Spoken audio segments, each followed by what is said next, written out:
Hey everybody, this is the Sliders Review. I'm here today to talk to you about The Suicide Squad. You know, the James Gunn one. You know, he really should have called that something else other than just adding a duh into it. It reminds me of the Fast and Furious. Like, I hate when they do that crap, man. But anyway, before I start with this, let me just say that I'm gonna try to upload this video first because when I did talk about the other Suicide Squad movie, I said and I explained that I actually prefer that one more to this one. I have not changed my mind. I stated that I watched the first couple of minutes of this movie and I was just irritated and annoyed by all the awkward, weird, silly grossness of it all. Like, you know, with the little weasel person man looking thing. Like basically the part where they load the helicopter and then they head out for their first mission. I just found that like atrocious. I found it stupid, tacky, and just dumb. Like just ugh. And it was just like so awkward. But then once you get past that, and then you get to the part where Bloodsport is like in the prison, everything gets so much better after that. So like I said in the other video, I stopped watching it once they was on their mission, and I was just like so annoyed. And I was also so annoyed by like all the cheap looking costumes and like the villains I did not even recognize and like all that crap. And so like I turned it off, but just like I said in that video, I do plan on watching it again because you know I do plan on watching Peacemaker, and it would have to make sense for me to watch this movie in order to find out what happened in Peacemaker. Plus, I've been watching a lot of crappy movies lately, and I can get through those. I can get through this one. What I did not realize is that once you get past all that awkward, stupid, gross nastiness, it actually is a pretty freaking awesome movie. So as I was watching this movie and enjoying it and everything, I realized one huge thing. They actually act like the S Squad. Oh, by the way, just like I said in the other video, I'm gonna have to call it the S Squad. You know, YouTube's weird about certain words and stuff. So anyway, the S Squad, like they actually acted like them this time in this movie. Where in the other movie they did not. They actually went on a real legit S Squad Task Force X type like mission and everything. And this movie reminded me so much of that animated S Squad movie that came out years ago, the first one. And you know, that's still, in my opinion, the best S Squad movie ever. And it just reminded me so much of that. Them like being briefed on a mission, them going here, them being in their civilian clothes, and them getting their tactical gear and doing this and doing that. And it just flows so much better. Now, but I will say, some of the humor in this was cool. Some of the other humor in this was just like tacky. I didn't like it. It's that awkward James Gunn humor that I just never been a fan of. Um, I'm actually starting to like John Cena as an actor now. Like I remember when he first started acting, I couldn't stand it. Now don't get me wrong, there was still some moments in here where I just couldn't stand it. But he got so much better at the end when he fought like Rick Flag and stuff. And you know, his acting just got like so much better. I like Ratcatcher 2, she was really cool. I like Bloodshot a whole lot more than Deadshot. And Idris Elba was so much more hilarious than Will Smith. Will Smith was great in the other movie, but I just really like Idris a lot in this one. Like he actually acted like he was playing an actual character, whereas Will Smith was just being Will Smith. Even I even like Polka-Dot, man. That was just like crazy and insane. I wasn't expecting to like him. I like King Shark's design. They kind of made him a little like the one from the Harley Quinn show. I like the one from the Harley Quinn show better, but I don't like how they made him so stupid in this movie. He's basically their version of like Baby Groot, and I don't like that. Also, I don't like the actor that plays him. Look, I don't like racist, period. And I hope his soon-to-be ex-wife takes him to the cleaners and his little dog too. See, I can be nasty as well. So anyways, and so like, and of course I love Margot Robbie as like Harley Quinn and Viola Davis as Amanda Waller, but Amanda was kind of like off the wall on this thing. Like I wasn't expecting her to go that far. And you know the Rick Flag dude, I like the Rick Flag dude better in the first movie. In this one, he was just a person inserted into the movie for no reason. Now back to Harley Quinn. As much as I love Margot Robbie as Harley Quinn, it's weird. She looks different every time she plays Harley Quinn. Like in the first movie, she looked like well, she kind of looked just like Margot Robbie trying to look like Harley Quinn and looking like a live action Harley Quinn. In the second one, in the Birds of Prey, she looked like Harley Quinn. But in this movie, she just looked like Margot Robbie with white makeup on her face, but it was weird. She's the same person. I don't know what the world's going on with her. Like she just looks different in each movie. But I liked her acting in this movie and in the first one. In the Birds of Prey, she was just too much. She was just too much, too over the top, too much.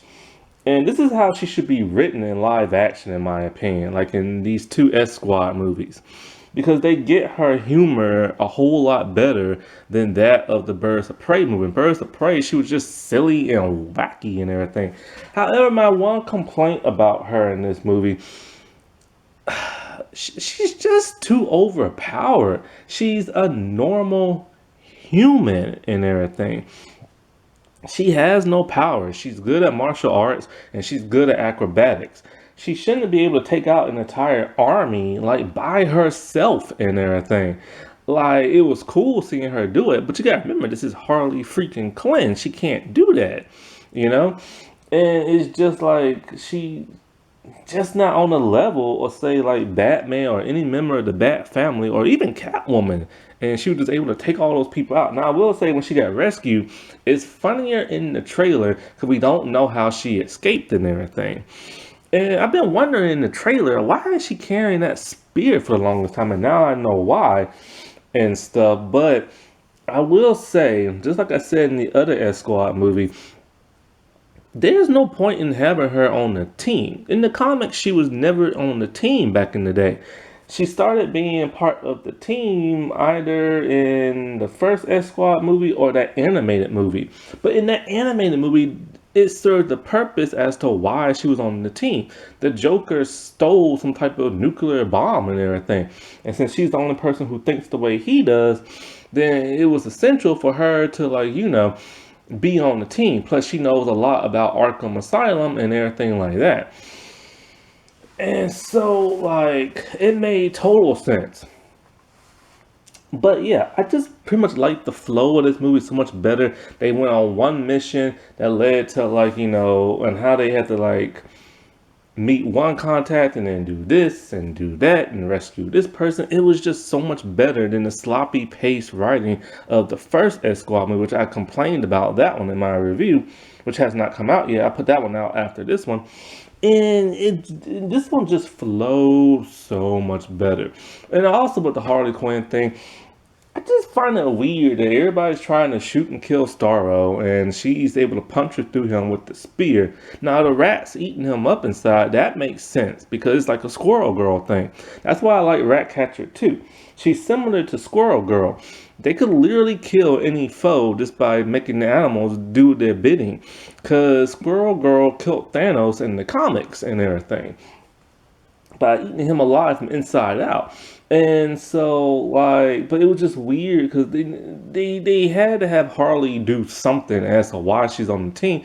But a lot of stuff with Harley made absolutely no sense. Like when the original president dude fell in love with her and wanted to marry her, that scene went on and on and on and on. And I'm just like, why? And it's because Harley Quinn is now becoming bigger than that of Batman because of the first S Squad movie and everything.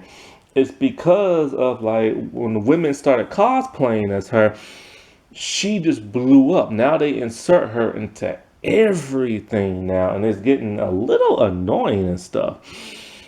But Margot Robbie still does a pretty good job. I just hope if she ever does get another solo movie, it's a whole lot better than that Birds of Prey. But yeah, I really like Ratcatcher in this. I really like her bonding moment with Bloodshot. I still didn't understand why both Bloodshot and Peacemaker are on the same team and they literally have the same skill set. Like that's something I already said, like in the other review.